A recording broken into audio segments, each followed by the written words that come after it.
Basically government यही चाहती है कि वो पूरा का पूरा नैरेटिव कंट्रोल कर पाए। फिल्म मेकर्स की जो अपनी क्रिएटिव आज़ादी है उसको नियंत्रित करने का पूरा मामला है, ये साफ साफ जाहिर हो रहा है।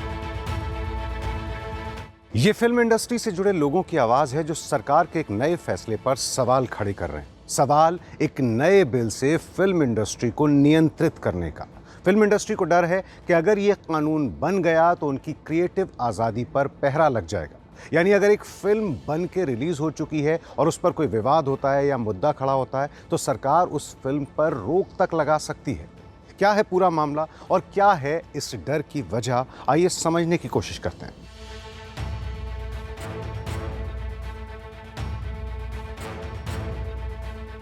आपको मालूम ही होगा कि देश में रिलीज होने वाली हर फिल्म को सेंसर बोर्ड सर्टिफिकेशन से गुजरना पड़ता है। सेंसर बोर्ड से पास होने के बाद ही फिल्म रिलीज हो पाती है और सेंसर बोर्ड किसी भी फिल्म को पास करता है 1952 के सिनेमैटोग्राफ एक्ट के आधार पर। अब सरकार इसी सिनेमैटोग्राफ एक्ट को बदलने की तैयारी कर रही है।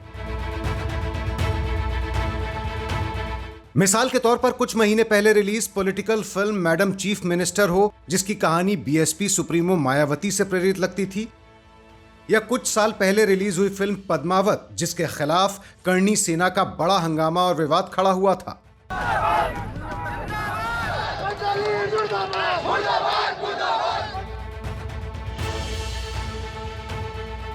याद रहे ये फिल्में सेंसर बोर्ड से पास हो चुकी थी जब इन फिल्मों पर विवाद खड़े हुए। अब तक के नियम के मुताबिक अगर फिल्म सेंसर बोर्ड से पास हो चुकी है तो केंद्र सरकार सेंसर बोर्ड के फैसले को पलट नहीं सकती। इसके अलावा अब ऑनलाइन स्ट्रीमिंग और ओटीटी के आने के बाद तो सेंसर बोर्ड की पूरी प्रक्रिया ही बेमानी हो गई है, क्योंकि ऑनलाइन शो या वेब सीरीज सेंसर बोर्ड से पास नहीं होते। इसलिए अब सरकार का मानना है कि 1952 का सिनेमैटोग्राफ एक्ट अब आउटडेटेड हो चुका है और उसमें नए बदलावों की जरूरत है। अगर नया बिल पास हो जाता है तो केंद्र सरकार की पावर बढ़ जाएगी। सिनेमैटोग्राफ एक्ट 1952 में बदलाव के लिए सरकार ने नया ड्राफ्ट 2 जुलाई तक जनता और फिल्म इंडस्ट्री की राय जानने के लिए सार्वजनिक रखा है। मूल रूप से नए बिल में क्या बदलाव होगा? अगर नया बिल पास हो जाता है तो केंद्र सरकार को सेंसर बोर्ड के फैसले को पुनः परीक्षण के आदेश देने की शक्ति मिल जाएगी। अगर सरकार को लगा कि किसी फिल्म में सेक्शन 5B का उल्लंघन हुआ है तो सरकार सेंसर बोर्ड को फिल्म का सर्टिफिकेशन रद्द करने या उसमें बदलाव करने का आदेश दे सकेगी। सेक्शन 5B क्या है? सेक्शन 5B कहता है कि अगर कोई फिल्म या कोई सीन देश की अखंडता के खिलाफ या दूसरे देशों से संबंधों को खराब करने या देश का माहौल बिगाड़ने लायक लगता है तो सरकार इस पर रोक लगा सकती है। बदलाव के इस बिल में कुछ सकारात्मक और फिल्म इंडस्ट्री के फायदे की बातों को भी शामिल किया गया है, लेकिन बॉलीवुड में एक ही मुद्दे को लेकर चर्चा हो रही है कि इस बिल के जरिए सरकार को अब सेंसर बोर्ड से पास हुई फिल्मों पर भी रोक लगाने का सुपर पावर मिल जाएगा, जो फिल्म इंडस्ट्री के लिए चिंता का एक बड़ा सबब बन गया है। कई निर्माता निर्देशकों का सवाल यह है कि जब पहले से एक सरकारी संस्था यानी सेंसर बोर्ड मौजूद है तो सरकार को उससे ऊपर और कोई नियंत्रण क्यों चाहिए? सेंसर बोर्ड ने पास कर भी दिया, सरकार को लगे कि ये हमारी नीतियों के खिलाफ है, हमारी आलोचना हो रही है इस कंटेंट से, तो किसी भी एक कॉमन पीपल से वो PIL डलवा करके उस फिल्म का रास्ता जो है वो रोक सकती है।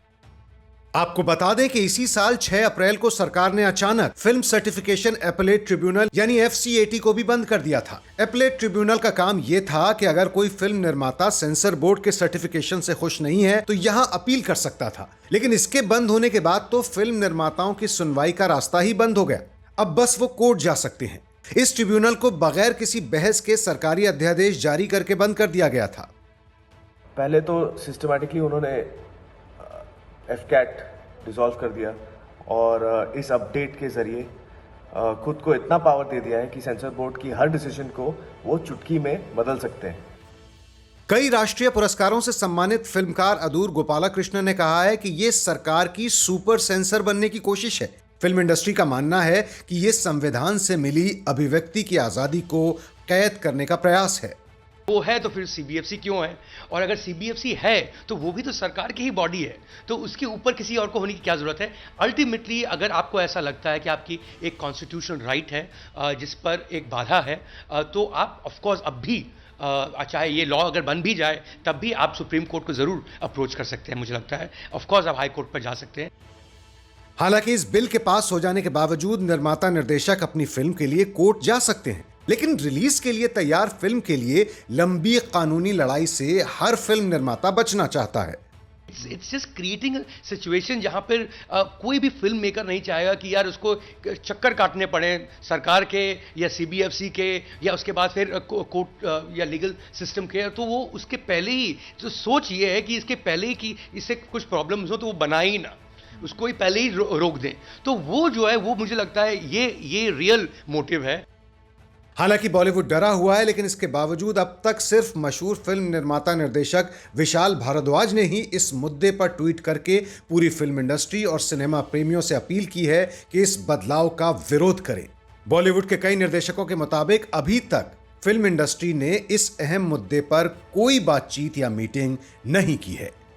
मुझे नहीं लगता है कि बहुत ज़्यादा अवेयरनेस जो है इसको लेकर के है। अगर है तो इस बारे में मुझे लगता है कि सिंटा को या फिर इफ्टेडा को, जो कि डायरेक्टर्स एसोसिएशन है और एक्टर्स एसोसिएशन है, और इम्पा जो कि प्रोड्यूसर्स एसोसिएशन है, इनको